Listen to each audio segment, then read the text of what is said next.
Hi, everybody. Not much for me to say. I don't want to take up any time away from this great panel that we have coming up, but we're excited for the official beginning of the JEDI committee. We have a lot of great initiatives coming along, a lot of collaborations with different organizations as well. So please be on the lookout from AIA and NOMA email blasts that will give more information about things that everyone can take part in. Thank you, Joshua. And we also have Janelle that just joined us from the JEDI committee. So Janelle, Ziba, give you some time in a few minutes here. But right now, I just wanted to get this program started with a warm introduction of Lance Collins, who is the president of SoCal NOMA. And Lance, offer you the microphone here and look forward to this conversation. Great, thank you, Will. I appreciate it. Good evening, everybody. Glad you guys could all join us for this event tonight. We're really excited to talk about a really important issue, as Will alluded to, that's going to be on the ballots in November. So hopefully everybody will gain a lot of insight this evening, and then, you know, kind of hopefully if no other message always comes out of these events, voting is at the top of the list for everybody. So I'm really happy to have everybody joining us here tonight. This is our, I guess, third official sort of joint SoCal NOMA and AIA Los Angeles event that we've had in the past few months here. So it's great to get both organizations together and really share resources, you know, sort of spread awareness about all the issues that are affecting all of us in the architecture profession. So we're glad that everybody come out and join us tonight. Thank you to Will and to Joshua and Ziba and the whole JEDI team for, you know, their continued efforts in promoting, you know, diversity, equity, and inclusion, kind of aligned with the mission of SoCal NOMA and sort of advocating for everything in the profession as well too. So we're really thankful to have sort of a growing sort of number of colleagues and you know, organizations together pushing on this one topic. Before we get into our esteemed panel tonight, I want to just kind of touch on a couple things as reminders. You know, SoCal NOMA, we do monthly events typically. So this is our sort of whatever in lieu of meeting for our August general body meeting, but we typically have at least one or two events every month, ranging on a number of different topics, from working with the summer camp, which just recently passed, to young professionals, licensure training process, volunteering opportunities from advocacy and other issues as we're covering tonight.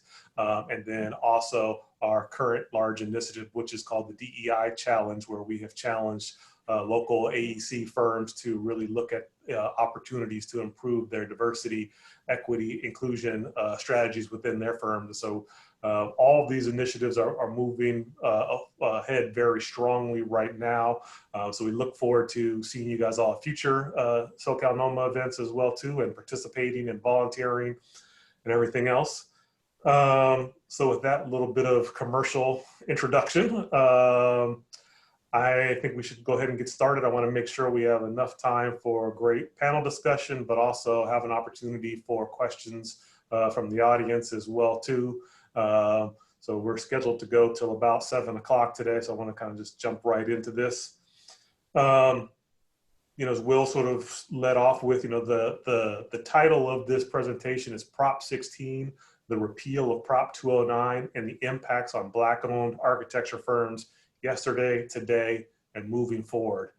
And it's really important. I feel like this is a really important discussion, not only because of the upcoming ballot initiatives, but also understanding the history of sort of inequality within the architecture profession and tools that have been available in the past that, you know, balance the scales to a certain degree, but then also things that we can all look at doing going forward.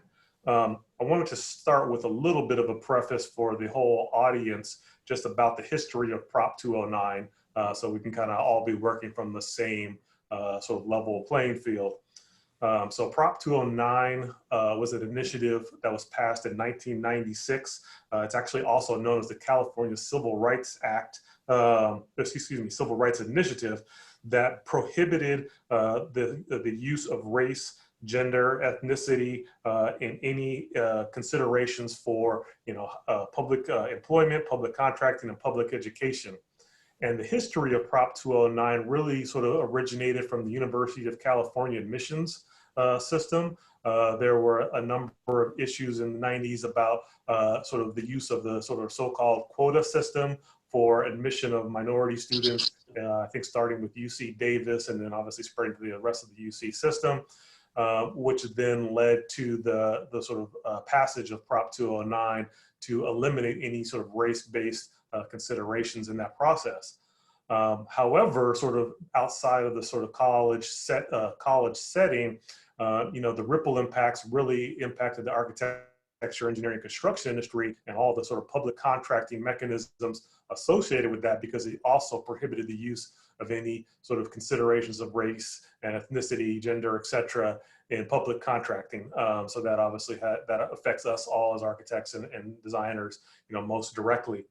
Right now, as of June 2020, ACA 5 was approved by the state legislature, which allowed for Prop 16 to come onto the November ballot, which will essentially repeal Prop 209 if it is passed in November. And so, that's, something that we all hope, I guess, will happen here. And so we want to kind of talk about sort of what that means specifically relative to the architecture industry. I'm sure there's going to be other ripple impacts in other industries as well, too, but want to focus on that, on our industry tonight. One other point I wanted to make, today's panel and sort of overall discussion is specifically about sort of Black architecture firms, but it is not only about Black architecture firms. Sort of the way we've been thinking about this is sort of, the rising tide lifts all boats. And because of the sort of historic disenfranchisement, disadvantages that Black architects have faced in the profession as a whole, but certainly in the contracting process for gaining commissions on projects in particular, if we can look at all these tools and strategies that will improve the conditions for Black architecture firms, it will be reflective upon ethnicities and underrepresented people across the entire profession. So that's kind of the context and sort of the additional clarity I want to just kind of start out with as we get into this. With that bit of a preference, I'm going to jump into our panel. I'm really pleased to have a really great panel for everybody here tonight. I'm going to let everybody do a little bit of introductions on their own because I can't cover all of everybody's resumes. It would take forever. But I'm really happy to have Stephen Lewis, Roland Wiley, and Michael Anderson as a part of this discussion tonight to share their experiences with you about Prop 209 and working as Black architects here in Los Angeles for a number of years and getting their input on this entire process. So with that, I'm going to start with just asking each of you to give us a brief introduction about yourself, your firm, how long you've been practicing, etc. And Steve, I'm going to start with you. Sure. Hey, everyone. And really, before we launch into it, I have to take 2 seconds to say Brian Williams, John Irvine, Rod Long, Kevin Holland, Drake Dillard. Man, you guys just Lou Fry. Lou Fry is up in there. Scott Rivers, Robert Moore. Oh, we yeah. got an all-star going on right now. It's a family affair. It's for real. It's a family affair. And Charles Bryant just joined us. Oh, Charles Bryant too. Oh man, this is gonna be good. Yeah. Y'all better not just be listening. You better be talking too. Go ahead, Steve. I'm sorry. No worries, man. Well, this is appropriate because I really got my lift in LA in 1984 when I became partners with Roland and Steve Lott, and we started Raw. And then that was the next 20 years spent there. And I guess that's why I'm kind of on this panel to reflect on the impact of Prop 209 when it happened with us, and also just to bear evidence of what is possible when the equalization mechanisms are put in place. Because there's 401 years of really bad things that have to be undone. And so as a Band-Aid, there'll be things like affirmative action. Well, it stopped the bleeding temporarily and maybe it'll stop it again, but we depend on it. Anyway, I'm an architect, currently a principal with ZGF Architects in the downtown LA office, or in the Altadena office more recently. I'm the son of an architect who I should have learned from, but didn't, and followed in his footsteps. And then have had a really great career touching many of you on this call. are being touched by many of you on this call, which is really special. But I've vacillated between public service and private practice as a way of having a really unique view on kind of where we are from both of those sides and what's needed to kind of move us forward. Great, thank you, Steve. Roland, I'm gonna go to you next. Okay, hey everybody. Roland Wiley, architect. Got licensed in 1983, started raw architecture back in 1984. Steve Lewis, Steve Lott, those are my brothers. We've been in these trenches since back then. You know, it's hard to really say the 36 or so years of what I've done. I think my life, I call it an integrity box, and it's actually a triangle. And God is at the top of that triangle. My family and the community are at the foundation of that box. And everything I do in my life works within that integrity triangle, if you will. As an architect, I realized that, especially a Black architect, we cannot be the traditional elitist white shirt architect. We should be in our communities, and we should be agents of change. And in that regard, I spend a lot of my time on mentorship programs like Menformation for Young Black Boys. And every Saturday, my church is in Leimert Park, where my wife and I go out and feed homeless people and drug addicts. And that gives me a good perspective on life and how I want to practice architecture and how I want to improve our communities and how I want to build our cities. And I think that there are a lot of structural mechanisms in place that prohibit people like me and other Black men and women who have a tremendous amount of talent, but simply don't have the avenues to be able to practice their talents. Oh, great, thank you for sharing that, Roland. Michael, I'm gonna come to you next. Okay, hi, I'm Michael Anderson. Sometimes I hate to say it, but I've been in architecture, I think, for 42 years. It makes me an old person. My godfather was an architect, and he benefited very much from affirmative action programs. In the 60s, he started his firm, grew to have 8 offices around the country.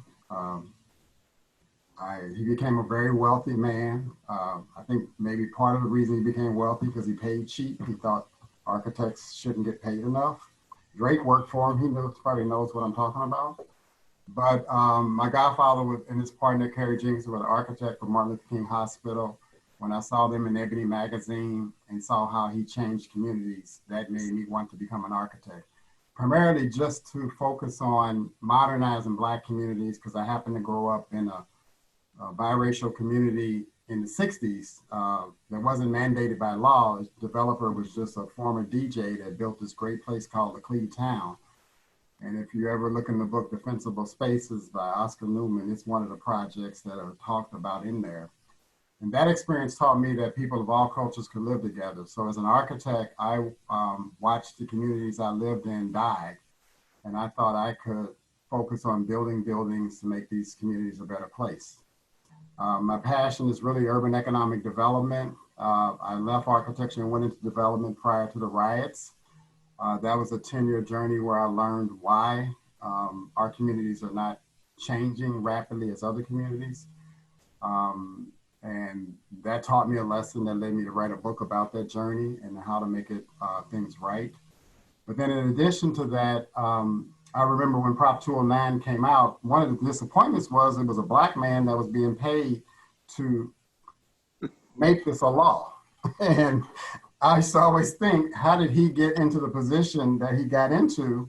And he thought because he was brilliant, and I was like, hell no, because Pete Wilson happened to be from St. Louis also, and I know he didn't like you because of the color of your skin. But that's a different story. But I actually met Eva Patterson, the lady that brought me aware of Proposition 16 about 6 months ago. And since then, I've been supporting her organization. It's called Justice for Equality in Oakland. And I've been supporting her to help to get this measure on the ballot, writing stories about what the impact's been on the architecture industry. I have seen, as I said, my godfather became very wealthy. I knew affirmative action helped Mayor Bradley make a lot of Black people wealthy who are now retired, that benefited from the programs the city was doing. And since then, I've seen a number of architect firms die. And I've had Black politicians say that we cannot mandate Black folks be on those projects because of Prop 209. I looked at that as an insult because I felt if we are paying taxes to you to represent us, you need to get an empty chair and tell that contractor that you need someone that looks like you in that chair. So that was one of my biggest disappointments of political leaders not standing up even in the face of 209. So that's kind of some background on me, and I look forward to having this discussion with everyone. The last thing I want to say is, in addition to our industry focusing on economic development and inviting young kids into our profession, there is enough work to modernize the Black communities in the United States, and especially here in Los Angeles, that we can show kids the process of building buildings and making their communities a better place, where I think through hands-on experience, we can inspire them not only to be architects, but to be real estate developers, investment bankers, and so forth. And that's what I would really like to achieve, is for us to make a business plan to modernize our communities where the kids can have the work, not just for one moment, but for years beyond when we leave. So with that, I'll stop. Will, I left you for a second, so. All right, thank you, Michael. So I guess where I want to start the discussion is to go back in time, I guess, a little bit, just to give the audience a picture of, what the architecture industry, specifically here in Los Angeles, looked like pre-Prop 209. So Roland, you mentioned, obviously you started your firm in 1984. Just kind of describe what that environment was like and sort of the types of opportunities that were out there that were going at that time when you got off the ground. Steve, do you have something? Yeah, just a little housekeeping. It would probably be helpful if everyone who's not a panelist muted their videos and their audio. The video? Yeah. Oh, how come? I like to see people. I know it helps streamline the signal. Oh, okay. All right. Okay, thank you, Steve. And then when we come back to questions and answers, then everybody can turn their cameras back on and things like that.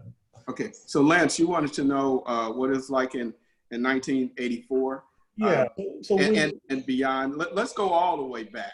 Sure. Because what I find ironic is Black architects are the greatest architects in the world. We design the pyramids.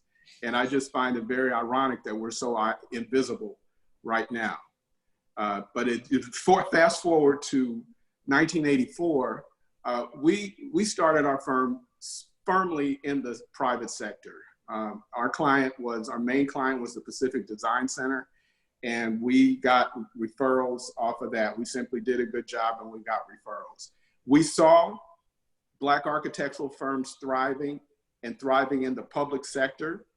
And it was just something, we saw that as political, and you had to do too much to win a job. So we weren't really interested or motivated to get into that. However, I had the reference of Black architects and affirmative action across the country being very successful. My uncle, Louis Fry Jr., had a firm, Fry & Welch in Washington, D.C. And I met him for the first time when I was 20 years old. He designed his own house in the hills. He was driving a Porsche Carrera. His wife had a Mercedes 450. They were rolling, traveling around the country. So I just assumed, hey, I'll get those kinds of opportunities as well. And that is part of affirmative action. He was benefiting from affirmative action, and he was able to design large commissions. Our projects were small interior remodels. They got bigger and bigger, and we were happy in that. But we saw how the Harold Williams, John Williams, Bob Kennard, they were doing very well and getting significant commissions in the public sector. And so by 1996, our firm was thriving in the public sector, but the recession caught up with us. We got pushed out of the private sector because the big firms went in on those little interior jobs because nobody was building buildings, and they pushed us out of the interior architecture sector. And so then we put our focus on the public sector. But hey, guess what? Affirmative action is over. That party's over.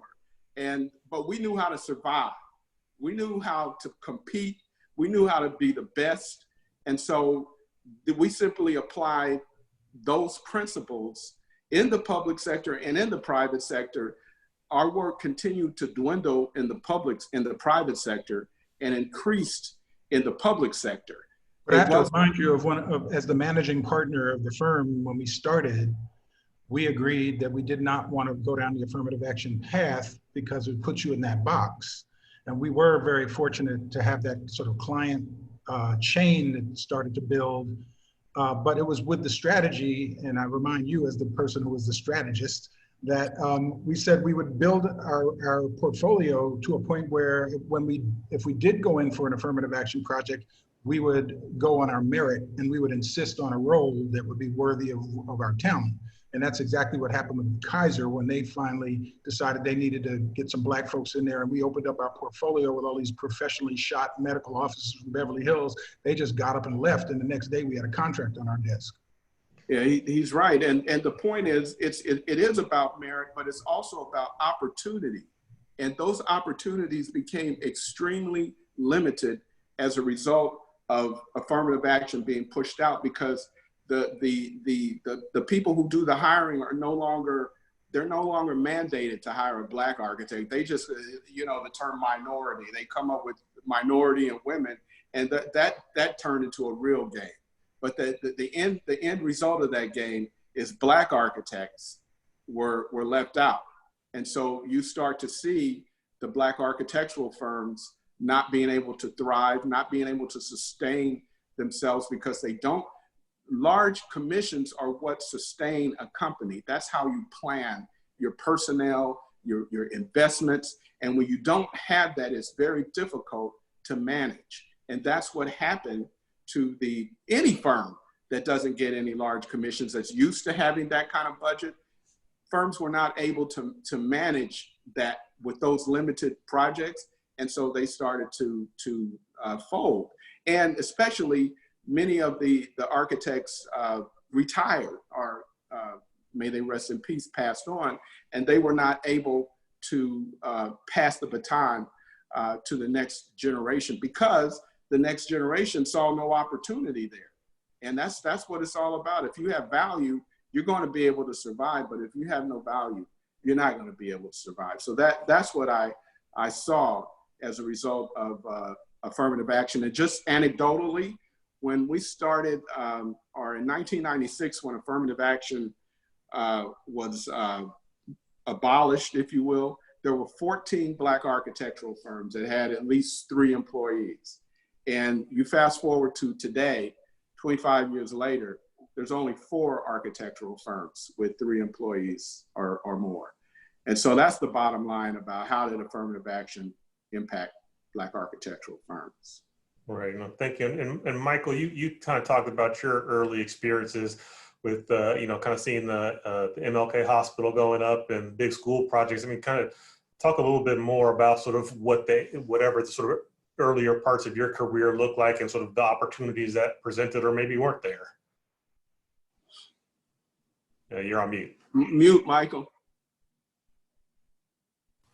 Thought you all could hear that. So what was interesting about me was I didn't really start practicing architecture until I started base architecture. I think I started around 2004. Yeah, maybe 2003, 2004. But since then, I folded that company about 2 years ago and have a new company. But at that time, I targeted public works projects. That's how I know my godfather got wealthy. But I had relationships with some firms that when I first started it, it took about a year to win an LAUSD contract. But even there, you saw how LAUSD gave us a small elementary school, didn't give us a middle school, all the large firms winning, the high schools, the major projects. But that's where I started the firm. But then eventually, because of my relationships with other large firms that I had worked for and done freelance work, I got into aviation architecture through my relationship with HNTB. And then fortunately, because of that, knowing people like Lydia Kennard from previous things who I had met when I was lobbying to get money for Century Boulevard in Inglewood, we got invited onto the Tom Bradley International Terminal project. And that was like one of my first major wins.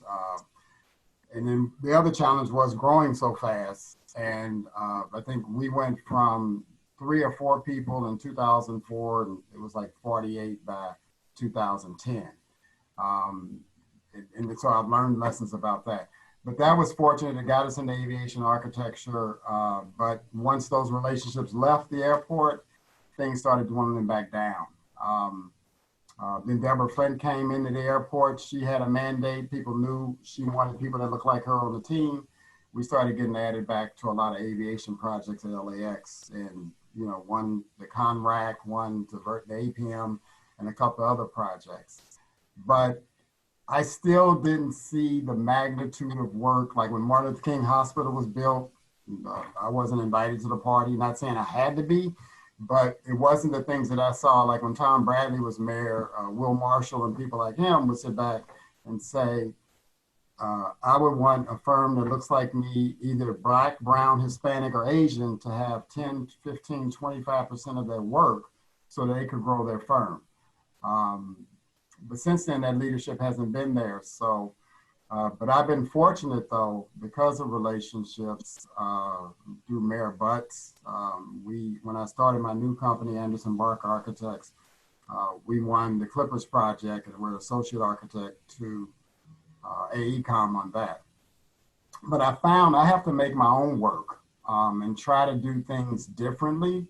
And so now, I'm trying, some of you may know, I'm nurturing a process with Metro to fund them to acquire land so that they can buy land and we can start doing development in larger areas. So that's a process that's going on that I hope becomes my next big fish. But I don't see it, it's difficult to start a new company and tether yourself up or grow up to where you can win large contracts, because you have to have the personnel, you got to have the project managers, you got to have them on the payroll. Our business doesn't make that much of a profit. So unless you're sort of rooted in an early history of being successful, it's really difficult for a Black person to start, or any minority to start a firm today and be successful. But I've been fortunate that I'm here right now. So does that answer your question, or did I go off on a tangent? Yeah, no, I think that's good. And this is, I guess I'm going to follow up sort of a question for everybody. Roland, you made the point of, sort of 14, firms, in the 80s and 90s, now down to now, 4 firms, more than sole practitioners right now. You would think, or I guess, optimistically, we should all think that number would only grow from the 1980s to today, where we'd have, 30 firms or 50 firms or whatever the case may be. But to me, that speaks to really the critical nature of those, public sector contracts of, seeding the ground for new firms to grow, especially for Black architects. It's not as simple as just hanging a shingle out on the front door and saying, come please hire me because of other, disadvantage. So, I don't know, Steve or Roland or Michael, if you guys just want to talk about that, the value of that sort of seeding ground.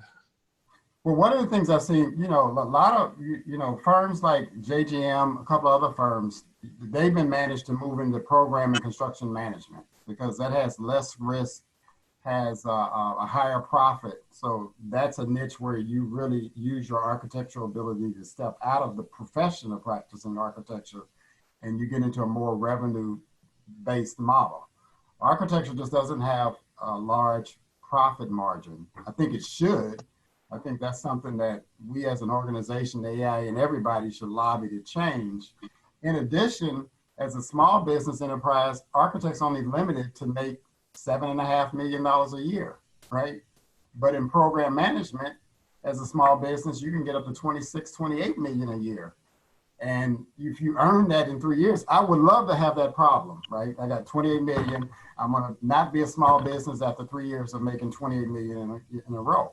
with no consultants, basically. I mean, you can have consultants, but that's one of the challenges we have in our industry is it's a low profit margin.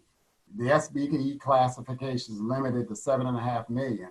When you put your consultants on there, depending on the type of work you're doing, they may be 40 or 50% of your costs. So you're really not really earning that much of a profit. So we have to start, looking at inventing new ways of how we do our business that incorporates the practice of architecture, but somehow has an added value. It's a different hustle that I'm trying to figure out. In order for me, Yeah, it's the different hustle, Michael, and I totally agree with you.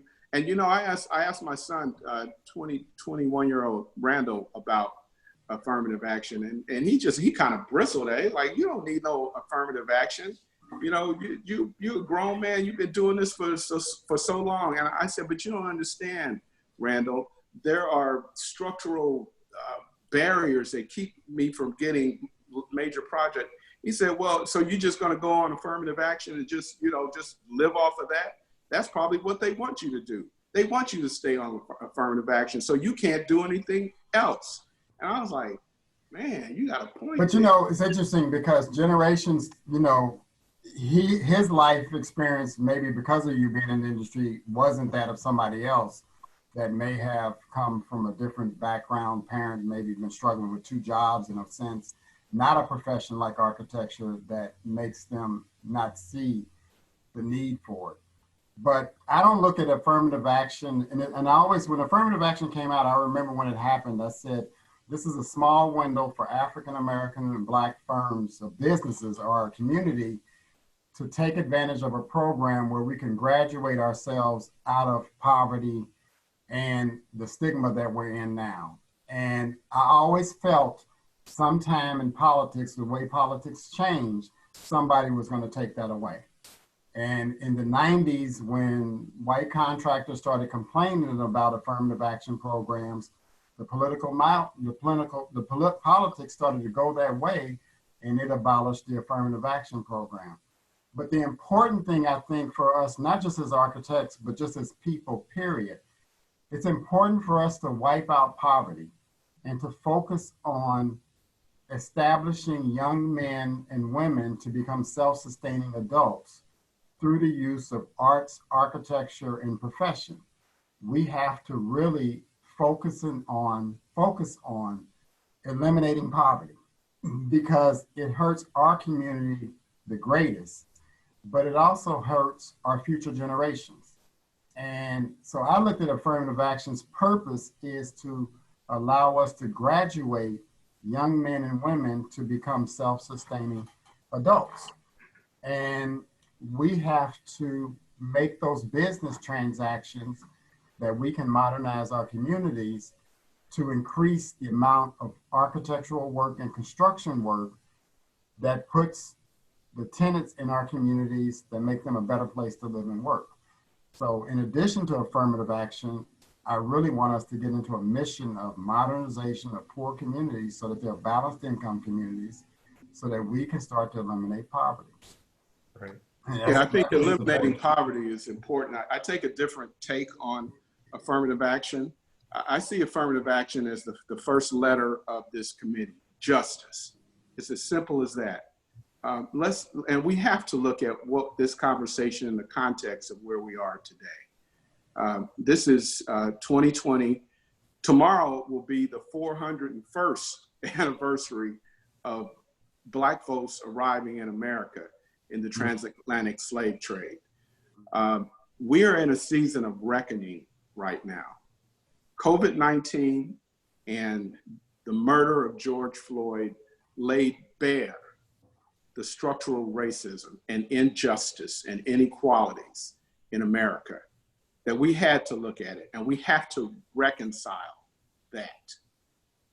The architecture, this shouldn't even be a conversation. That we have been just structurally and systematically terrorized for 400 years. And you said justice. Justice means identifying a wrong or an inequality and recompensing for it. That's justice. So be careful how you use that term.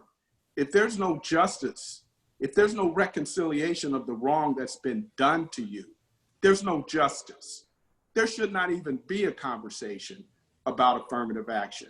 There should be a conversation about how can we raise our Black people out of poverty, who have been systematically kept in poverty, who have had both a physical and metaphorical knee on our neck for all these centuries. What can we do to right those wrongs? What can we do to repair that brokenness? Affirmative action is only a step, and then it's two sides. It's, yes, we need affirmative action. We need programs that can help to repair the brokenness. But on the other side, we need us, Black folk, descendants of slaves, to get together, work together, create our own economy so that we don't have to be thinking about affirmative action and somebody hiring us. We hire ourselves. So it's a balancing that we have to strike moving forward. I want to go to Steve next. I know you had a comment a second ago. I did. I'm usually the one who's talking over everybody else, but I have to yield the floor to my brothers right now because they're preaching. It's good. But, you know, I mean, it's in a sense therapeutic for us to vent and call it what it is, so we get mutual nods on it. We all know what it is, and we know where we've been and where we're at right now. We need to know more completely where we were, which is the 401 years of history that did not get taught to any of us, that's increasingly accessible and available on a number of different platforms. I would very much recommend Skip Gates' series, The African Americans. I would also suggest his Great African Civilizations and his piece on Reconstruction. Those are really accessible and powerful in how they tell a bunch of that history. But as I'm listening and I'm feeling that pain again, this is like PTSD from practice, where we're going right now. How are we going to seize this opportunity? Roland's one of the first people that talked to me about this moment we're in as an opportunity. And I completely get it, and I completely agree, because there's a number of different levels at which this presents itself as an opportunity. Right now, if you're a Black architect, it's a damn good time to be a Black architect, both in terms of establishing a practice or working in a larger majority firm, because we're such you know, our numbers are so slim, we're in demand, and that's gonna work itself out the way it does. But I will say, I've been talking to a lot of groups about the pipeline that we all talk about. We sort of default to the project pipeline, middle school, junior high, high school, but that pipeline goes right into school, right into ARE and licensing, right into practice or working at a firm. And what is that environment? What is the possibility of that environment changing without affirmative action? The reason why kids today, why Randall would say that, is because his life experience didn't include affirmative action in the context. So that's causing, and this is leading to one of my points, a discovery. It's like I went to Papua New Guinea looking for a species they said was extinct 2 years ago, and all of a sudden I find one there and I find one there. We're not extinct. There are some new, young, talented design firms that I'm learning about every day who are unapologetically Black in who they are and what they have to offer, and they are like thriving right now. And this before George Floyd. So there's a new crop coming along. We just have to, you know, connect those dots. But within firms, there's a great desire to partner. They want to find every Black-owned firm they can find and have a partnership. And the way I'm leading that through ZGF is, no, you're going to form a relationship. And so we've been having a series of calls with our fellow practice owners from different parts of the country, Chicago, Washington, DC, and just trying to respect these people from the start by, rather than say, hey, you know, we got a project coming up, we want to partner with you. It's like, we heard about you, we looked at your stuff. Hey, tell us your story. What are your aspirations as a practice? What are your strong suits? And then let's talk about a relationship so that when a project does come along, we know that there's a natural fit and inclination. If done with sincerity, as I see it happening at ZGF, and I know I have a seat at the large firm roundtable, the 60 largest firms in the country that are pulled together as this large firm roundtable, and they're all, most of them, if not all of them, are trying to move down this path. they're looking to us for guidance. For instance, they're giving NOMA $88,000 to identify fellows that they will then do internships in these 60 firms. They're giving $88,000 to the AIA Architects Foundation, where I'm on the board, to specifically assist Black graduates in their ARE. They're giving twice that amount distributed among the 7 accredited HBCU programs. These are actions that are occurring right now. So as leaders, each of us, each of you on this call who considers yourself a leader, has this window of opportunity. It has closed on us in the past. Will it close on us again, or will it close on us again as rapidly as it has in the past? I can't predict that, but much of that has to do not just with our efforts, but the majority culture has to be the lead in this. They have to force that door open, as they have been on the streets with our own folks protesting. But it's 401 years of structural racism is not the victim's job to solve. You know, white people, as I tell them, you have to lead this expedition. We will be your Sherpas. We will pick you up when you fall off that path and gently place you back on it, as long as you're on a path that's, you know, led by what's in your heart. And so I think that we know what happened in the past. If affirmative action opens back up again, not everybody is universally talented. So some people really could develop a livelihood and get well going down that road, while others will strive to operate in the private sector and do it. It's a complete spectrum. We just have to make sure that we maximize all of those opportunities. Well, let's talk a little bit about opportunities for a second. So, you know, obviously when Prop 209 was passed in 1996, that took away that one tool for sort of leveling the playing field a bit. But, you know, Steve, to your point, and I think Roland and Michael, you kind of said the same thing. You guys have all continued to succeed in your careers through different types of opportunities, through different procurement processes, through different client relationships. Just talk a little bit about where we are today, because we still don't have Prop 16 passed in November, but yet you guys have all still been able to, you know, grow your firms and continue to shape the profession through current opportunities now. Well, part of that reason is because since there's a lack of Black architects, and unfortunately we're in Los Angeles, where there's an abundance of work, larger. I mean, LA has the largest public works program going on in the nation. We get invited to some of those activities that are going on in terms of public works projects and things of that nature. If we didn't have that, we would be in even a more dire situation. So, and then just like Steve just said, when Steve talked about if the opportunities come up, I think what drives me, and one of the things I want us to achieve, is to make the opportunities, because the business of correcting the quality of life of Los Angeles is there. We have transit systems that are coming in planned over the 28 by 28 program, and those can influence how our communities are economically rich or are not. And so we need to be at the table influencing those decisions. I mean, Phil Washington keeps saying he wants to use Metro to influence economic development. And so I'm saying we need to elevate his words into tangible strategic plans to cause investments into the underdeveloped areas of Los Angeles that happen to be Black and brown. And we could actually do that and make these a multicultural, diverse community that can be economically successful.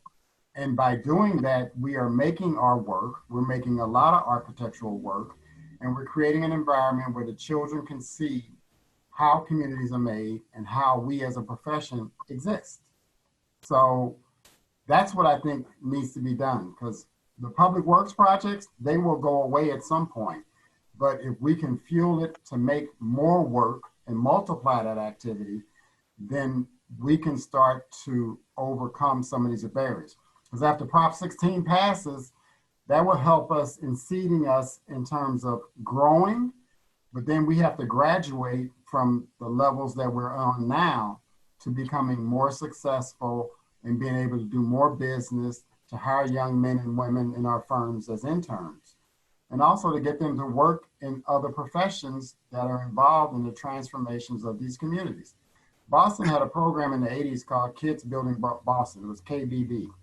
And I've always wanted to implement a program like that. That's where kids went and worked in lawyers, economists, CPAs, urban planners. As they were redeveloping Boston during that time, you had to hire one of those students from high school to come and work in your firm. And so with all the work we have going on here in Los Angeles, I think that's something we could do because our kids are hopeless. I had a teacher tell me that kids stop being kids at 7th grade.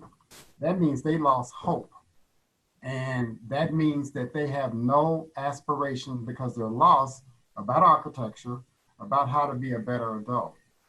And I think by us focusing on transforming our communities, making the work, the business transactions, that's what's important. How do we make more business transactions? And that is connecting ourselves with capital sources. Yep. One of the things that I'm working on right now is attaching myself to capital sources because that's who public agencies are going to be going to then in the future to say, you have the money, I'll let you hire the architect, the developer. That's what's happening with the P3 models that are being built on the airport. And that's going to start taking place in Los Angeles as a whole. And we as Black architects and architects as general have to position ourselves with those firms so that we get that work. Yeah, I call that, you said a different hustle, Michael. I keep working on that because we do have to change our way of doing business as architects, not just Black architects. If we want to sustain our business, we have to change the way we do business. We have to be into the development. We have to understand the construction. We have to be into the capital, raising capital. I'm part of a team right now that's trying to purchase the Baldwin Hills Mall. And I'm learning an incredible amount about how important capital is and how if the architect is at the table, when the capital is being brought to the table, that's when you influence what the design is. After that, after capital is secured and deals are cut, you're just doing what you're told. Now that, in addition to being at the table at that point, it also sustains your business because you can go on into the management and the upkeep of that property and any modification that may happen. That's one thing. Now, the second thing you said, Michael, was graduation. The phase after affirmative action was called the disadvantaged business enterprise. I hate that name because I ain't disadvantaged, but I'm still a DBE. And I can't wait to graduate from that DBE, but it's antithetical to success. There are people that fight to stay as a DBE because of what the benefits that it gives you. But that's not, there are many of us want to grow out of it, but the lack of opportunity keeps you in it. Now, I'll give you an example how it works. Transit, as Michael, we've been very successful in transit. We started out as just a grunt. We had a couple people in Gruen's office work on the Expo line. We did well. So the next phase, Expo Phase 2, we negotiated that we would be the station architect. And we developed the plans for 4 stations in our office. We produced them in our office and did a very good job. It was design build. The next opportunity was the West Side Extension. And we did very well there. Now that did have a project office, but the people that we put in that office rose to the top. And I was involved in that project as well. And we kept doing well. And so now we are the chief architect for the West Side Extension, which is the largest infrastructure project in California and one of the largest in the world, in the country. So that's a success story of the DBE program. However, it has its limitations. You're not a prime, you're not leading. And we are leaders. And we need our children to see us as leaders. And that is where we keep pushing. And with Steve, you speak hope and you speak opportunity, but I'm speaking right now. And right now there's a problem and people are getting paid to try to solve the problem, but the doors have not opened yet. And I appreciate what you're doing on the other side, Steve, to help those doors to open, but they are not opening and they're not gonna open unless we push those doors open. And I call those 2% of licensed architects are Black. I call them the talented 2%. There's always going to be a 2%. that just rises above all of the fray. We need to be much bigger than that. We need to be much better than that. But we have to change the way we do business, and we have to affirmative action. That's just one piece of the puzzle. As I said, it shouldn't even be a conversation. There have to be some recompense to all these structural inequalities, and America is only cheating itself. You're restricting genius, America. You're restricting genius, well, that we can solve these problems. So that's what I'd like to see happen as a result of this conversation, that people take some of the things we're talking about and share it. Well, what I wanted to say was, it's interesting. I've seen that I think architects may want to start consider positioning themselves as advisors to large public works agencies and things in that category, where you're nurturing the work and then positioning yourself to be in a lead position when the client does transform their needs. And I learned that, so AECOM, we were doing the county's facilities asset management, forensic analysis of what facilities to tear down, what facilities to keep. And then I realized when we were working on that project, AECOM setting themselves up with the county to be the architect of those projects, right? Because Yep. you telling the client, these are the bad buildings, these are the ones that cost you $2 million a year, and if you tear it down, you can save it and build a new one for $20 million.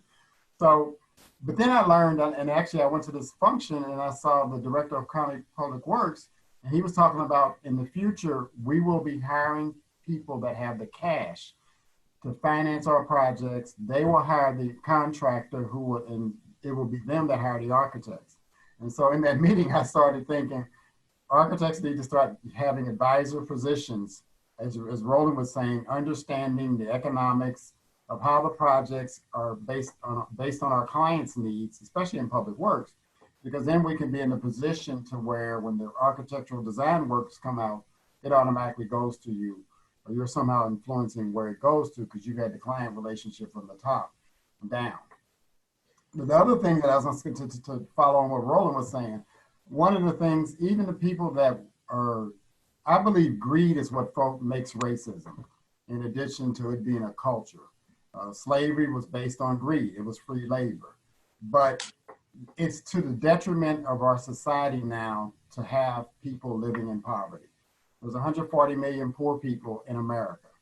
And so I tell rich people now, imagine if those people were worth more or made $40,000 a year, how rich you would be. And to change the conversation, that you have to recognize it wasn't trickle down economics, it's spiral up. Because if the base is not making any money, you're only going to limit how much money you're making at the top. So we have to start shifting our culture in terms of not just diversity, but the importance of wiping out poverty, so that we can have young men and women grow to be self-sustaining adults. Because when you and I get 89 years old and we're in our electric wheelchairs, I hope that's a good person next to me saying, can I help you? Or versus, can I take advantage of you? So, I think it's Michael. Go to you next. Go ahead. I just want to say, you're exposing, I think, the core of the dilemma, which is that it's an entirely holistic set of issues. I mean, we can identify specific pieces of it and we can attack each of those specific pieces, but there's an entirety to the puzzle. And I don't know if we're not able to address enough to constitute that whole, whether we will ever be able to get where we're trying to get, because it's going to require all of the things we're talking about. I think we can, though, but I think we can. It's a culture shift. We have to start having the conversations like we are now, identifying issues to be resolved, and we have to keep echoing that. Just like we have to get people singing a song that we're going to change this. We're going to make this better. Because when this conversation's over, otherwise everybody's going to get back to the normal work. So I just think we have to keep the conversation. It has to turn into something that makes us do a cultural shift. And we're at a very great time now. We're getting ready to hopefully get a new president. Black Lives Matter shows the inequalities. It shows the disparities. There's a movement, and everybody on this phone, this Zoom meeting, is interested in making this shift for us to go up and get out of this position. So we have to figure out how we do that. So let's expand on that for a second. So I agree with you 100% that, you know, we need to be looking at how to shift the culture, not just sort of, you know, looking at the singular tool of, you know, Prop 16 or Prop 209 getting repealed. Yeah. We obviously all want everybody to go out there and vote and, you know, make sure that Prop 209 does get repealed. But let's kind of zoom out a little bit and talk about, you know, what are some strategies that, you know, we all should be considered, you know, Black architecture firms, but the industry as a whole, to be more self-sufficient, whether it's public sector contracting or private sector work or whatever, you know, assuming Prop 209 gets repealed or maybe it doesn't, we still have to push the conversation forward. So what are some other strategies that we should all be kind of thinking about, or ways that we can approach continue to make that cultural shift? I think that in cities, and most of us operate in cities, the mayor plays a huge role in policy, in setting a tone, and making commitments. We had a great when Bradley was the mayor. Well, I won't say we had a great, but we got an audience with him. We got pictures with him. That stuff that's capital. That's capital right there.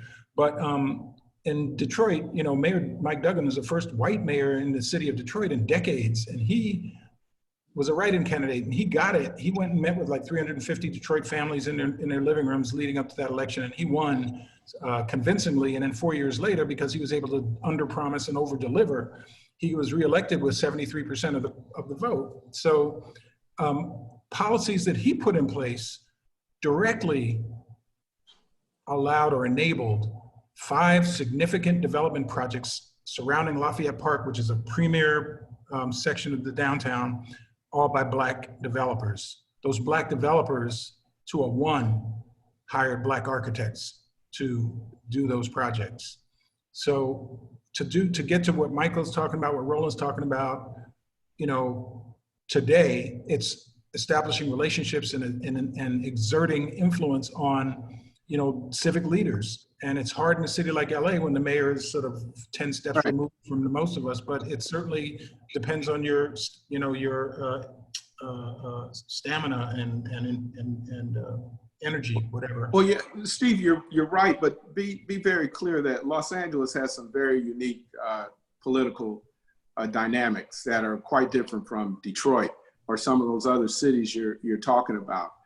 We have a history of exclusion, and the only Black architect that rose to a level of fame is Paul Williams, and I call him like the Michael Jordan of Black architects in Los Angeles. He had a very special combination, not the least of what is great talent. And there are simply talented geniuses, Black architects, that do not get an opportunity here. Brian Williams, Greg Williams, these brothers are bad. And if they had a different, what we call paint job, they would be very much celebrated in this Los Angeles culture. Yep. There are structural barriers which have to be confronted and knocked down.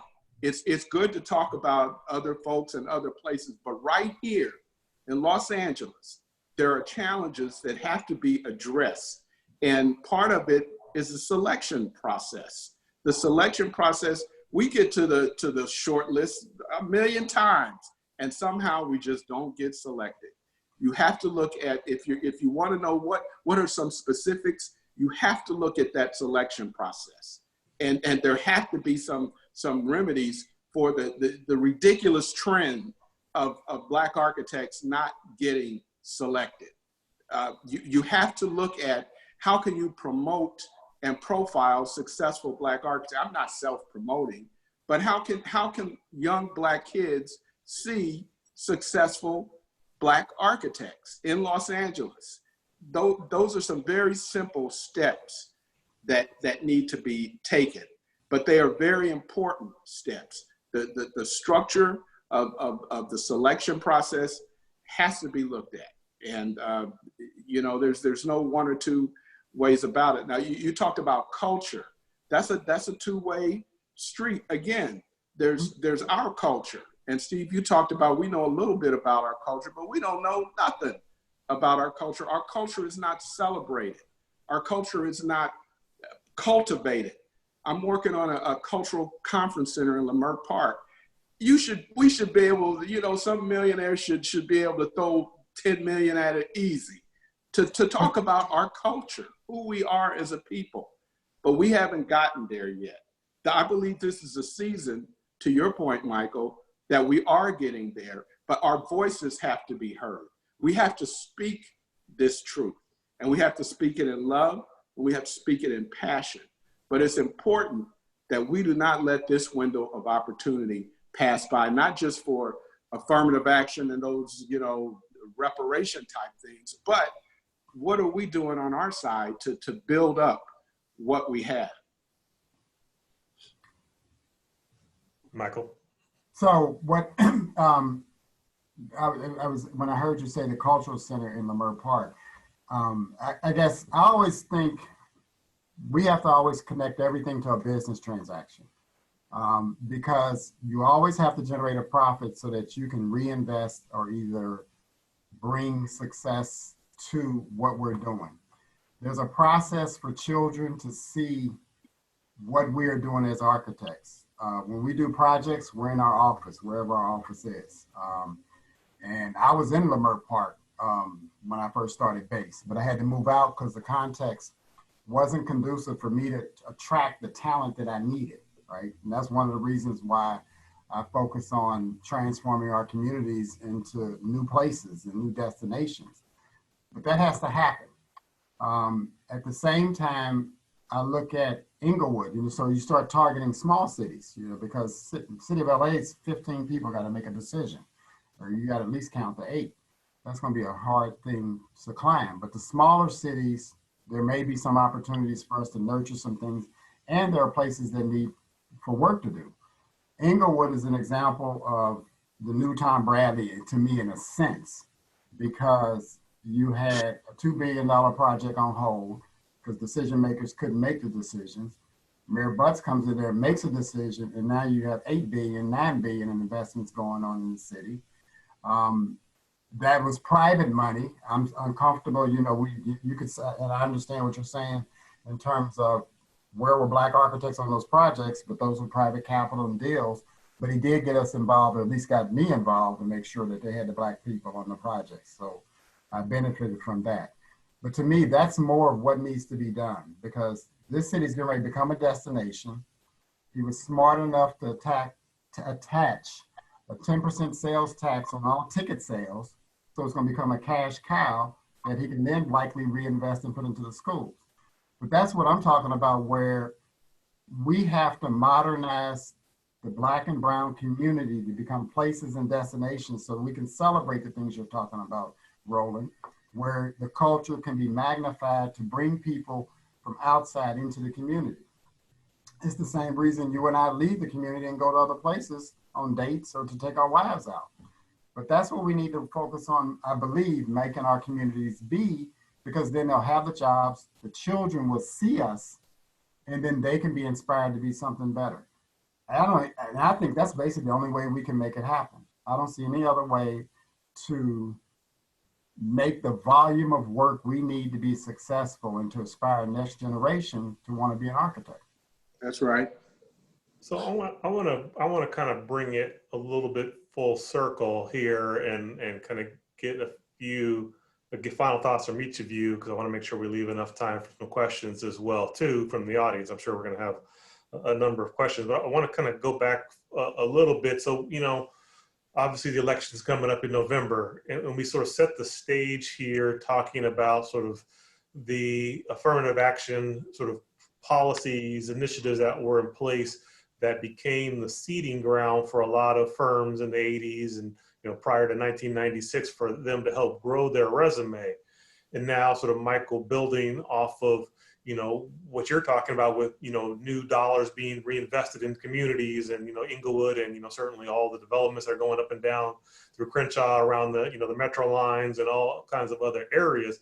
I guess I want to sort of pose the question, you know, in addition to the tool of, eliminating Prop 209, what are some other tools that we can do to grow more Black architecture firms, to help the current Black architecture firms continue to be more sustainable, be more viable going forward? Well, the easy answer to that is we have to build our Black client base. Your client base is your culture.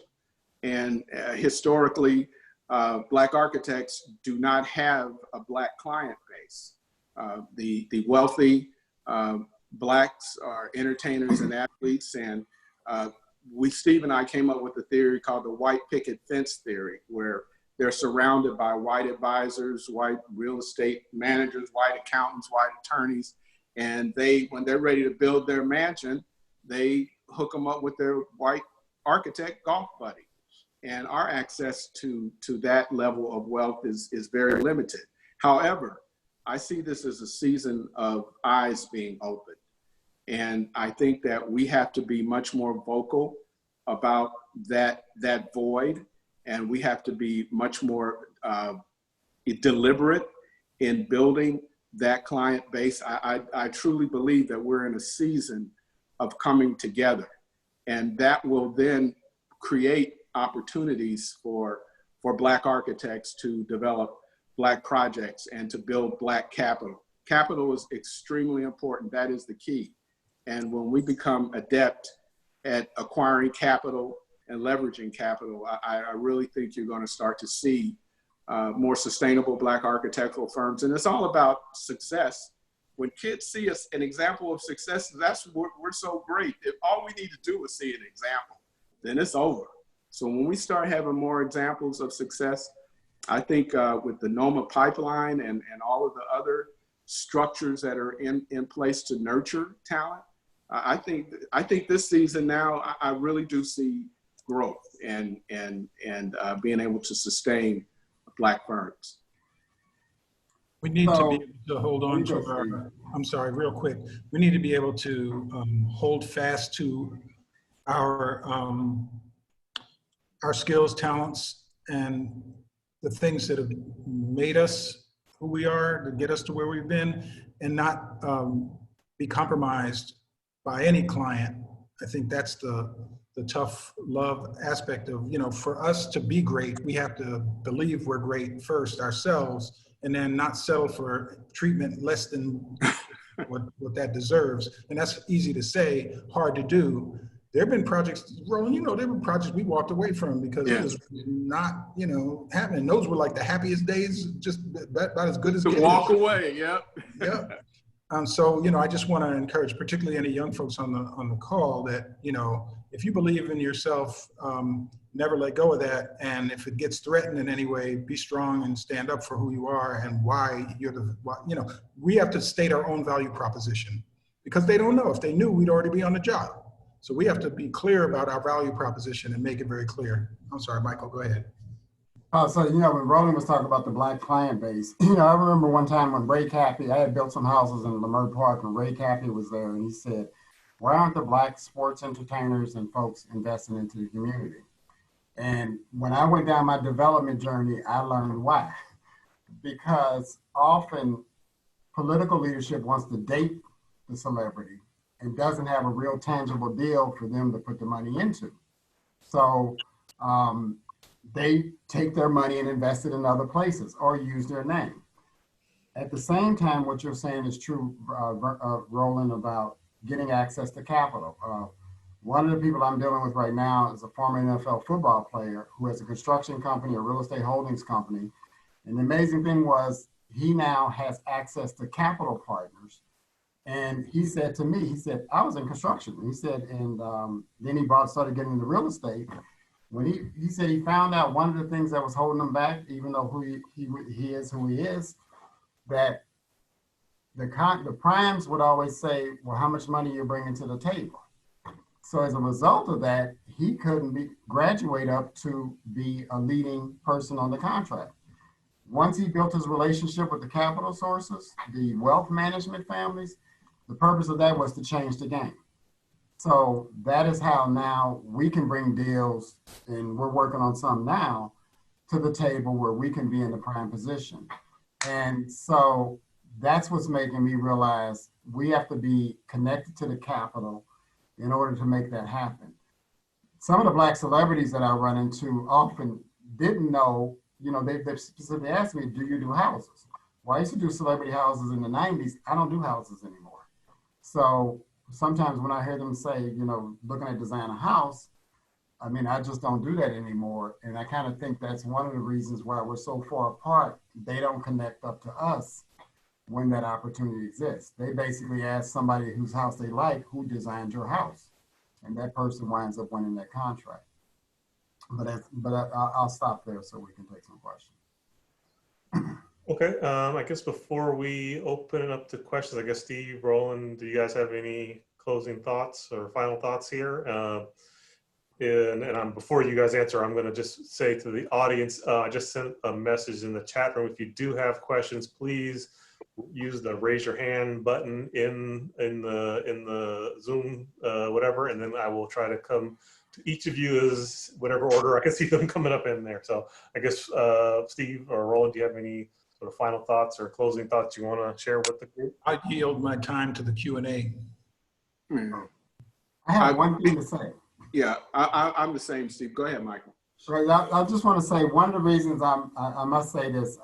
I wouldn't be an architect if it wasn't for Norma Scalaric, one of the first Black women architects licensed, because I failed building design 6 times until I sat down with her to take the exam. And because of her, I finished in 9 hours. And this was when you did it the old school way, which took your drawing board and everything. But one of the reasons why I'm glad for this conversation and bringing young people into architecture is because a woman like her helped make all of us get to where we are. And we want to continue that journey. Amen to that. Norma gave me my first job out of school. She was such a great role model. Wonderful. Amen to that. Okay. I have some of the cuttings from her blooming party in my backyard that is still generating beautiful flowers. So she's always alive over here. Wow. All right, thank you guys. So I'm gonna go through the questions, or at least the raised hands I see first. So I'm gonna call on Sherry Franklin. If you want to unmute yourself and ask your question. Cherie. Hi. Hi, Roland. Hey, Cherie. What's happening? I'm going to go easy. Thank goodness. My name is Cherie Franklin. I'm Urban Design Center, and I'll just say a few things. My firm has been responsible for the development, selection of architects, and construction for over $1 billion. And we've raised capital for approaching 200 million of those dollars. And I shared with Roland, we need to network in a different way. There are plenty of developments in our community that pay well. We select architects, and I haven't had this conversation with either of you, and including Roland, who I talk to every day. And we need to do that because there are opportunities. We led the design competition for the 6th Street Bridge. We did outreach. We encourage partnerships. I believe we're working with Michael on a project now as well. And we don't have that opportunity. So I wanted to say, what would be a good way for you to market to keep our housing developers and all of the developers who are in charge of the decision-making process abreast of who you are, the type of projects that you build. For instance, if Michael, you're no longer doing housing, then who does and who do we refer them to? And then the other thing is on the bidding process, Earl Gels brought me on to be a partner with him, and I helped him with his large project with the school district. We strategically won almost $1 billion in project management, and I can go into the details of how we did it and what my strategy was, and we can implement that strategy across many different spectrums. And I'd like to encourage everyone to get together and plan. I do projects. I have 3 projects with Michael Maltson. I have projects with House and Robinson. I'm talking to them all the time. I never talk to you. You never reach out to me. Okay, so we'll reach out to you. Well, I want to see how you can do it in a strategic way. So this picture can, we need to do it strategically. Well, you're involved with the one project that I saw the project that we have going with E. Smith, so, and that group. So. Well, thank you for that. I don't know if you guys had any other response. If not, I'm gonna go to the next question. John Irvine, you can unmute yourself. Yeah, great panel, great discussion, and great opportunity at this time in America. We just need to get that door in. My question is, we've got majority-led firms represented here, and Stevens with a big, fabulous firm. Can anyone on the panel talk a little more about the role of majority-led firms as allies? Who are Can I, Steve, you have a policy, but you're from the other side. Let me speak from this side. Yeah. The majority firms, I would estimate, would not reach out to us if they didn't have to. There are certain, minority participation, DBE requirements. And if I was in their shoes, I wouldn't reach out to me either, just cutting the pie more. However, this season, and I'll give you an example, I won't name any names, but a very large architectural firm called me and said, what can we do after George Floyd and COVID and all that? And I wrote them a long letter explaining to them just this whole history and what they need to do in terms of hire more Black architects, promote Black architects, highlight their accomplishments, create opportunities, and partner with Black architects. And as a result of that, we have forged a partnership where we're actually going to pursue projects as a partnership because of what we bring to the table. One of them is a historic project, so it's our historic preservation passion and experience, and their muscle makes us a good team. So I think this season, John, has opened eyes to majority the benefit and value in partnering. But it's going to be interesting. How long is this window going to be open? How long are people going to be conscious? For me, I believe this is a season. It's not just a moment, it's a movement. That's what I believe. But we'll have to see. So can we get the AIA newsletter to publish your letter so that more people would see it, understand? I would do that. I'll change names. I'm not naming names, but people need to know what to do. And hey, this tell letter me what will, to do. This we letter should will know tell what you, to do, but if we don't, let's get that out there. John, this letter will tell you what to do, and I read it, and it does need to be redacted to protect the names of the innocent. But in the 20 years I went to work with Roland every day, I read a lot of his stuff. I'm an editor, whatever, but this is the finest piece of writing Roland has ever done in getting right to the point in a way that balances urgency with respect and all that. And so I had nothing to say other than take the names out and let's make this letter public. It's something we all could really benefit from. Will Wright, do you think they publish it? It's just what people are looking for. How do we take the step? We can publish this, John. So share the details and let's publish it. All right, I'll do it. Give me a week because I got deadlines. Give me a week and I'll send it to you, Will.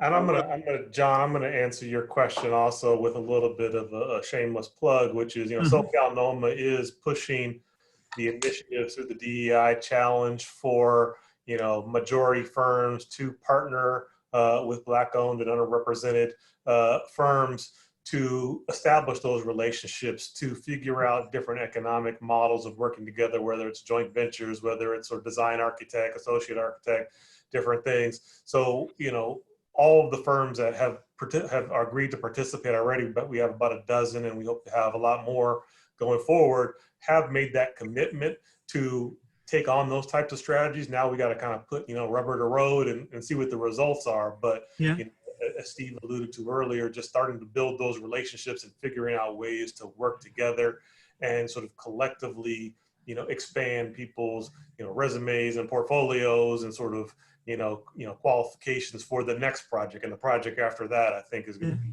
a critical part of that step. That's great, Lance. Let me know how I can help. I'd love to help.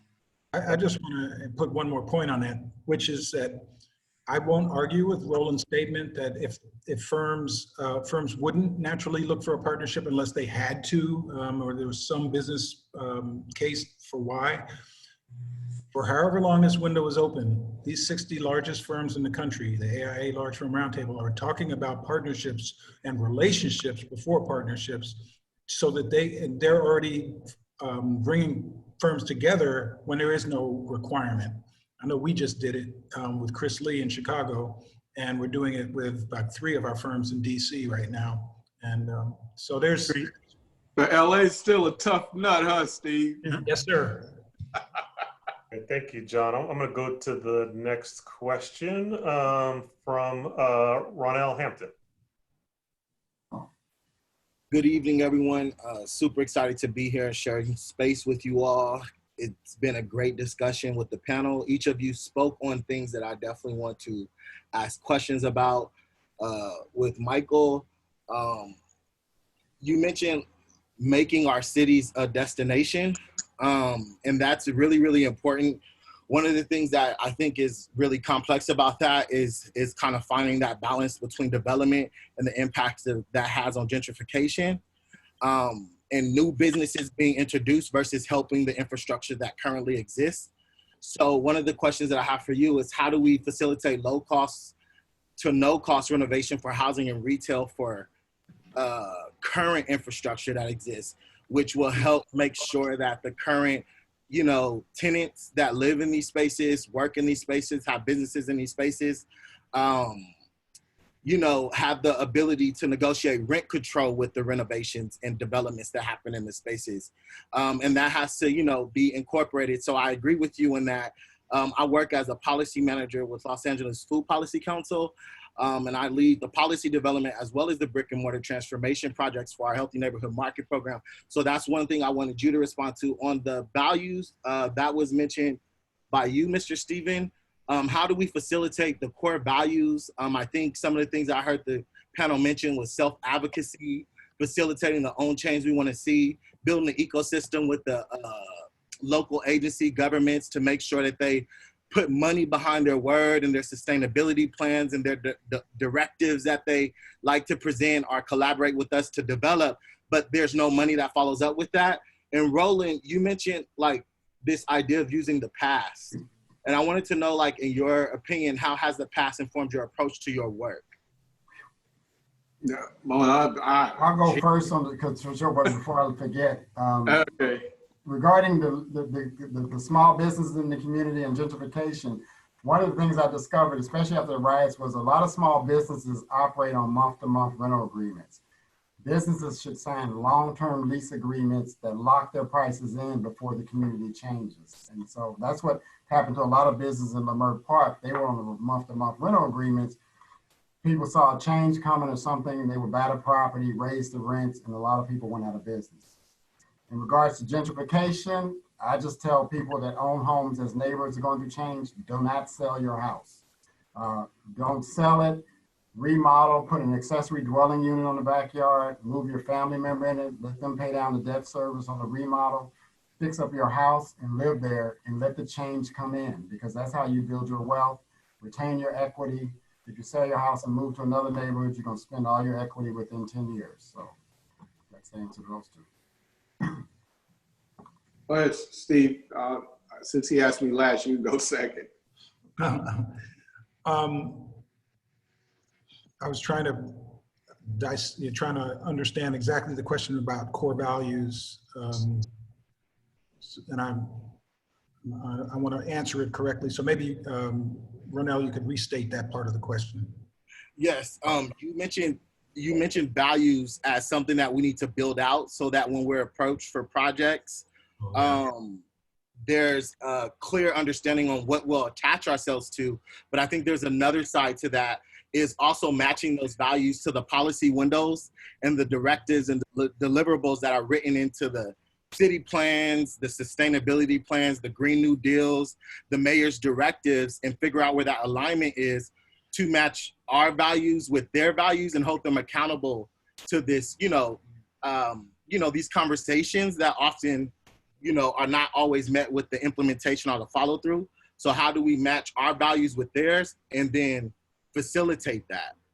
First thing is we break down the wall between theirs and ours. We got to be present in those places where policy is being developed and those strategies are being, kind of sussed out.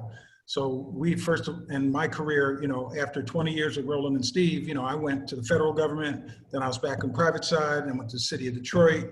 So I've gone back and forth where the opportunities to be able to leverage what I've done in the past to do greater good have always emerged.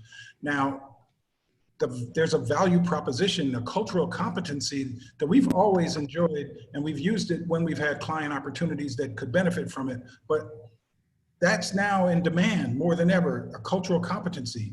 If you're white, you can't necessarily go into Leimert Park and have a meaningful conversation, a community engagement necessarily without relationships. I'm Black, I can go in there without the same level of relationships, but I can have a conversation because of my cultural competency with that community of folk.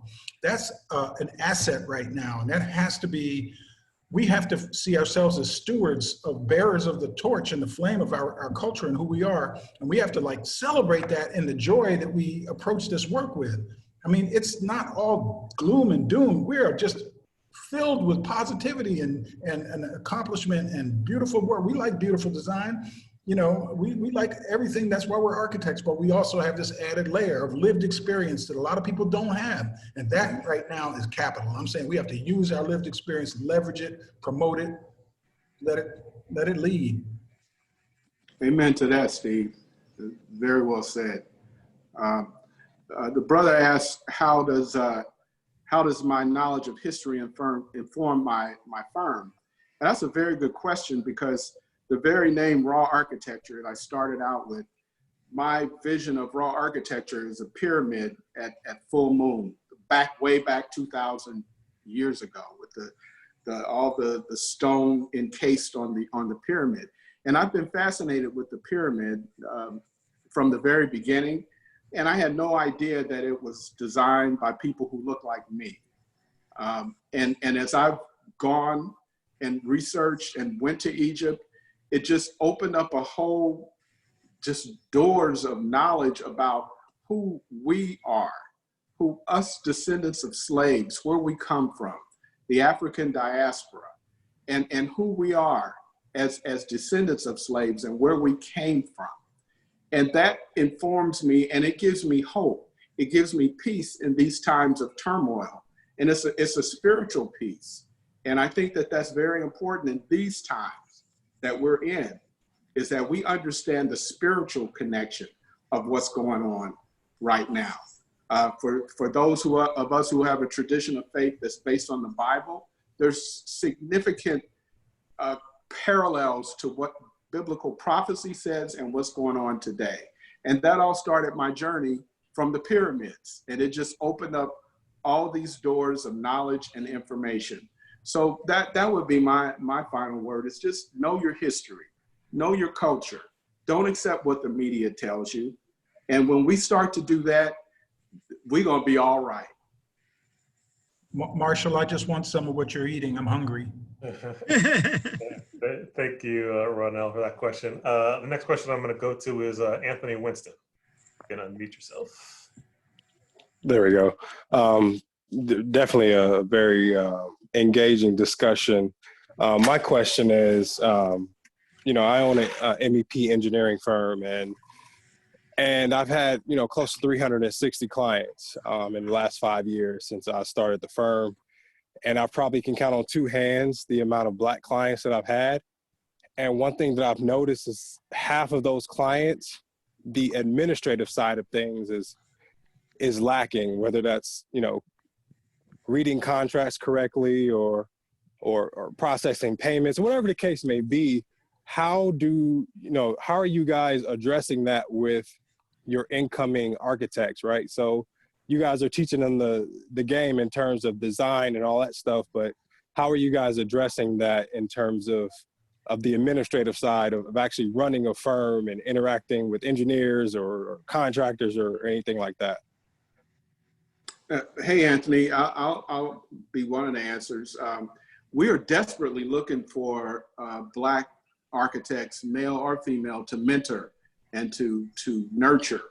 I've found it very difficult to identify like the unicorn, the senior Black architect that can come into our office and we can teach them those principles that Steve Lott and myself, that is the very foundation of how we have sustained our business. I would love, if anybody has any candidates, I will definitely make a plug for that, to submit your resume to us, because we are looking and we are willing and ready to mentor bright architects. Of course, we would prefer that they're Black, but everybody is welcome. If you are bright and willing to learn, you will learn at our firm, and you will learn professionalism, and you will learn how to survive as an architect. Now that he's given their shameless plug, come on, Steve. But, Brother Anthony, you're a MEP engineer, and you should be on all of our projects. You should be getting a shot at all of our projects. So I think it's like if we're just seeing you now, I see you, then it's important that we continue to, so we need to learn who you are. I sent you a chat message asking you to send me your contact information, because that's how we gotta make this, we gotta be agile, make this stuff work right when it wants to. We're working with Anthony on a project, and we found out about him and we hired him. That's right. Yeah, and the reason I asked that is that, you know, when I originally came out of college, worked in the government sector for a while, so I was never taught the administrative side of things. I literally Googled, how do you start a business, and figured it out. And I'm still learning, right? I still stumble, I still make mistakes. So I didn't have I didn't have anybody above me who's been in the MEP realm to kind of teach me the ropes. So I want to make sure, you know, with you guys as architects, that's a big focus, you know, with you guys as firms. Thank you for that. I'm going to go to the next question. I know we're past 7 o'clock, but I do want to get in a few more comments and questions here. So the next question is Emily Bowe. If you can unmute yourself and ask your question. Hi, thank you so much to the panel. This has been a really great way to kind of learn more. I'm a former marketing coordinator that spent 2 years doing RFPs and RFQs and filling out a lot of matrices for the things you were talking about earlier around minority businesses and disadvantaged businesses, and having to make those things add up. And I'd love to hear the panel's thoughts on the RFP/RFQ process and ways to make it more equitable, because I think it's a flawed process, but it does have some strengths. So I'd love to hear any thoughts from the panel.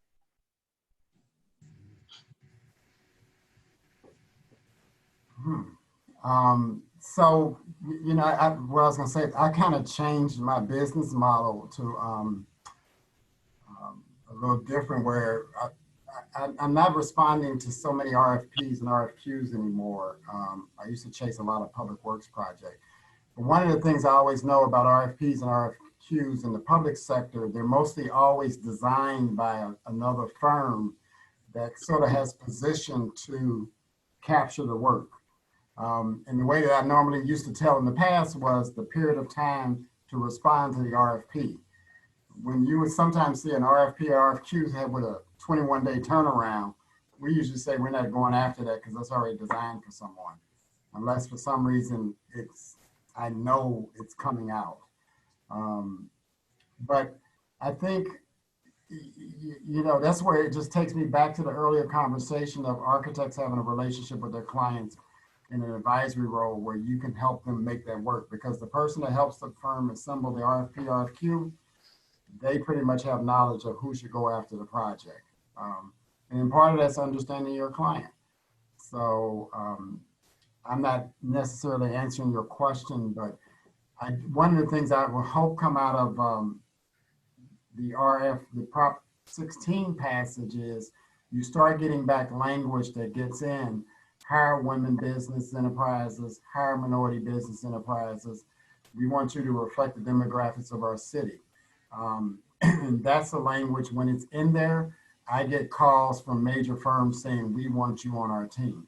The LAX, we're shortlisted for the LAX North Side. When Deborah Flint was at the LAX, that RFQ talked about minority roles in the equity and the development position. As a result, I brought a Black developer in with the equity position, and we were shortlisted. We're second to, I think, Tremel, Crow, Lincoln Properties. We qualified for the RFP. We're one of 3 developers of that project. So, but to answer your question, Emily, that's the language that should be in there. It should talk specifically about the hiring women businesses as well as hiring minorities. But I definitely should have women numbers in there for women to be winning contracts as a prime. It's what we really need. I agree with Michael. We don't go after a lot of RFPs because they're far too expensive to be really responsive. The system is flawed. I understand the federal and state procurement requirements require all that paperwork, but it's too expensive, it's too political, it's flawed. I don't have any answers to how to fix it, but right now we're very selective in what RFP will go after. Steve, did you want to add anything to that? Yeah, it's so, the universes are so different. I think ZGF competed for a state project last year, and I'm sure when the smoke cleared, we had spent $1 million going there. There was a stipend for the 2 losers of $500,000 each. $500,000 stipend. That's yours. Fortunately, sometimes we don't get that stipend. They take it out. Yeah, most times. Yeah. So. Thank you, Emily, for your question. Does anybody else have any questions they want to bring to the panel? Well, I want to ask a question. I want to know what Brian Williams has to say. Brian's out there. I want to know. These are the architects, the brilliant architects that you never hear from, that are invisible, but they contribute so much to our built environment and so much to our company. I was just wondering what some of the quiet architects who haven't said anything, if they have any comments on what we've said. Yes, certainly. If anybody else has any comments they want to add. Marshall had a question. Marshall, I'm going to call you next. I saw Marshall's hand first, so I'm going to call on Marshall next. Go ahead. You can unmute yourself and go ahead.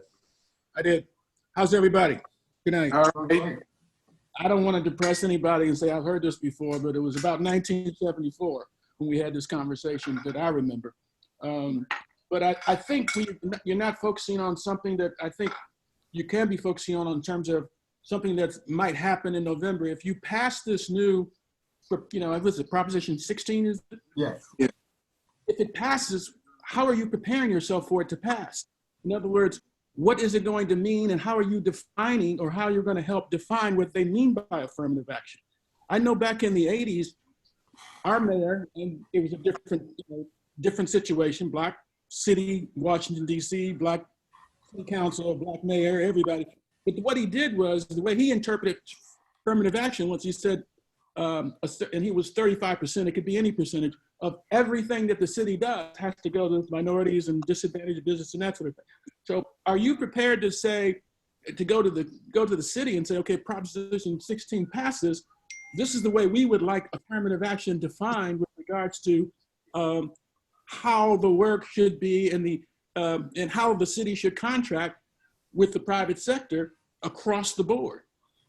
Because I tell you, if you put a requirement in there, and people are going to talk that down, talk about quotas and all that, it's not a quota. It just basically says you're going to have to give a percentage of this work to a broader section of the community. If you do that, your phone will be ringing off the hook. I'm going to tell you, because that $2 billion project, or that $10, $20 million project that has to have 30% Black or minority participation, who else are they going to call? Well, Marshall, I was going to say that is a conversation that we should be having with the political leadership and the people that are writing the RFQs now. I doubt very seriously if they're there. But one thing that's important about this proposition is it doesn't wait till January to go into effect. It goes in effect December 16th. It goes in effect 4 weeks after. It goes into effect, but it's ineffective if it's not defined in terms of what does affirmative action mean in terms of contracting with Black and minority architects and engineers. So I'll add to that just a little. That's a good point, Marshall. Thank you. No, that's a very important point. So thank you for bringing it up. And I'll add to that, not that I have the answer, but I will say that at least within the city of Los Angeles sort of mechanism, the mayor's directive, sort of in addition to recognizing, racism as a public health emergency, has also directed each one of the city of Los Angeles, departments, agencies to come up with a diversity plan that includes sort of preparing for the repeal of Prop 209 and how that's going to be reflected in each one of the departments, from the building department, public works, et cetera. I don't know what that language is going to look like. That's a really important question. But I want to interject. We should be at that table during that conversation. Not just Black architects, women businesses should be at that table, standing up and expressing what is needed. And so I would find, if you could find that committee or whatever, I would be glad to go provide some input. I think some women architects or just women businesses, period, should come in there with what is required. Because just as Marshall said, that should be, we want this magnitude of participation on these projects so that people can get the financing they need to grow their business. Hey, I wonder if there's any action on that. I'm sorry? Whether or not Will and the AIA have any involvement at this point. Yeah, so the person that's going to be the most effective for us to connect with further is Deputy Mayor Brenda Shockley, who's now the Chief Equity Officer for City of LA Mayor's Office. Okay, I know Brenda very well. There's a committee that she's working with department staff. I don't want to call Deborah Weintraub out. I'm really excited that she's on this call with us, but it's my understanding that it's Deputy Mayor Brenda Shockley that's leading that effort, and Marshall is very astute to point that out, that once Prop 209 is repealed, we need to really be there to inform, all the public agencies on procurement reform, as well as project delivery reform, because they go hand in hand. Right. And I think that I would welcome everyone. I'll put my email in here again, that if you want to be a part of those conversations with us, get in touch with me, and I will help broker all the discussions we possibly can so that we can make sure that those efforts to revitalize the project delivery and procurement become much more equitable for all of you. So let's do that together. Yep, we can. Thank you for that, Will. And Will, I want to stick this in there, that I think a good thing that can come out of this in terms of boosting participation would be an incentive to reverse roles, where a prime allows an SBE or an MBE to lead the project with their support. Yeah. And even if it's 30% the SBE taking the lead, depending on the project, but I'm talking about where you have a major public works project, because that way you can start having, what I've had them do sometimes is give me your templates, show me how you process the project. I will lead it. Even though they may be doing a majority of the work, the cash flow goes through my account. I can get the financing I need to grow my company with those arrangements. So that's one of the things I think should be included in that. Thank you.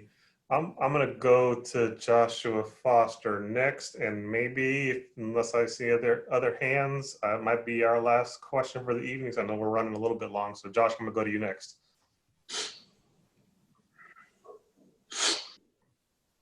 You gotta mute yourself. You might be muted, Josh. Can we unmute him?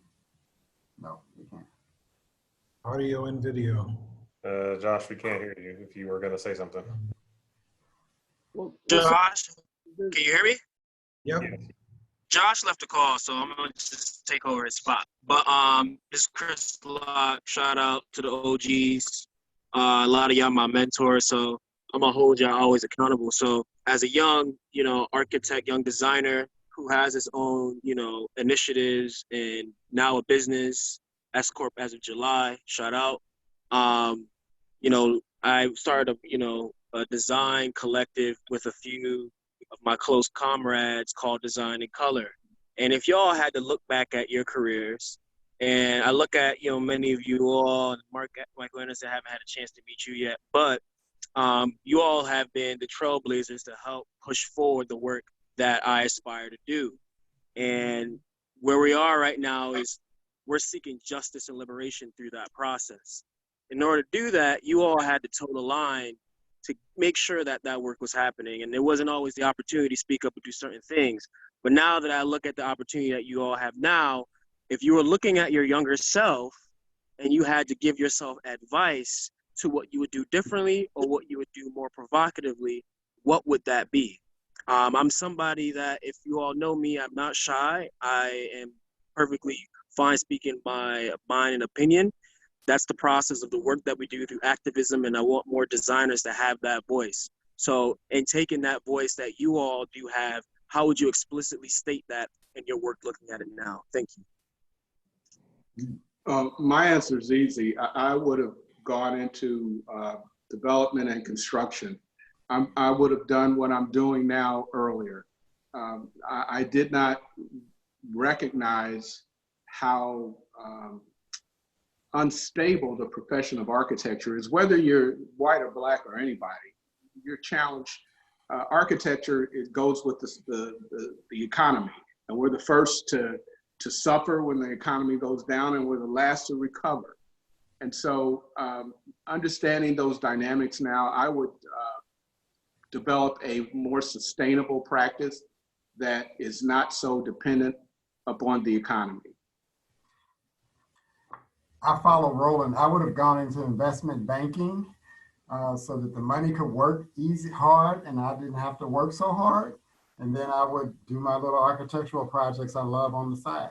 So I would, it's. Then I'll speak for my partner, Steve Lott. He would have been a dancer. He was one of the original Soul Train dancers, for sure. That's a fact. And Christopher, you have to come back over to the crib for me to answer that question. That's too long. I'm already out of time.